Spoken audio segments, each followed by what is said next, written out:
Buti paano ba to? Eh, mas magaling ako sa volleyball eh. Magaling ka rin mag-basketball, mas magaling ka nga ng lumapang. Pero kaya mo yan. Uy, mga te, huwag na nga tayo maingay. Baka marinig tayo ni Papa mo. Diba pangarap niya sa atin to? O, sige, okay na rin. At saka mas maraming yakapan dito kaysa sa volleyball. Tapos yakapin. Tingnan mo. Uy! May sinasabi sa babang di kayo nakikinig. Ito na nga, ito na nga. Ito na.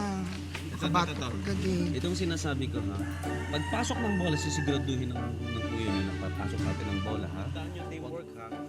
Importante, unang shoot sa atin ha. Unang shoot sa atin, huwag yung... Seryosong laban ba to o ano? Hindi ko alam kung seryoso kayo o hindi, kami seryoso kami. Okay?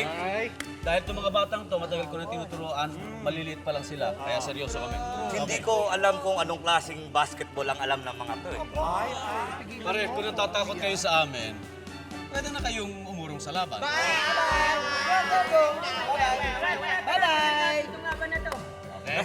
Eh, Tandaan na. Tandaan na. tuloy.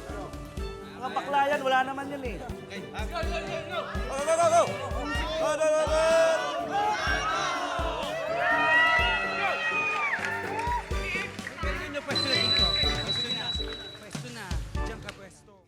Sayang ko lang ang part.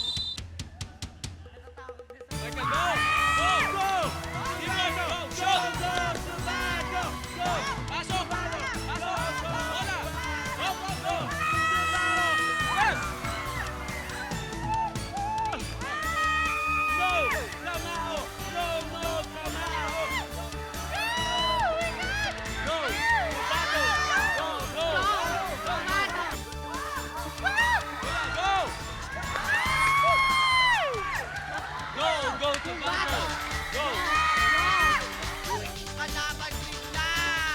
Nakakaloka ka talaga. Go! Jubaro! Go! Jubaro! Go! Go! Jubaro! Go! Marilu, bakit ayaw mong manood doon kahit moral support man lang sana? Ako, sila na lang yun. Pagod na ako eh. Nakakatuwa yung mga anak mo, no? Kahit mga ganun sila, naglalaro pa rin sila ng basketball. Anong kahit ganun sila? Marilu naman, huwag mo namang sabihin hindi mo pa rin alam ng mga bakla ang anak mo. Pero na lang kay Michael at sa panganay mo, ha? Nakawalong bading ka na. Oh, and si Ricardo lang at saka si Marlon ang bading. Pero yung iba, tahimik lang talaga yun. Ay nako, mali ang bilang mo. May bonus ka pang ang tomboy. Sir, mauna na ho ako. Sige, ingat Sige na lang po, kayo. sir.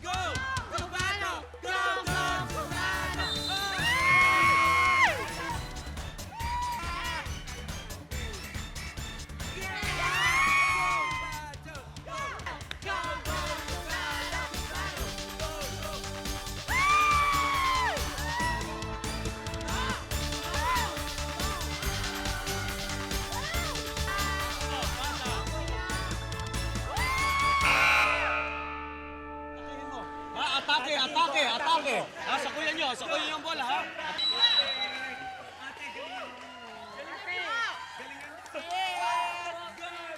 Go! Jubaro! Go!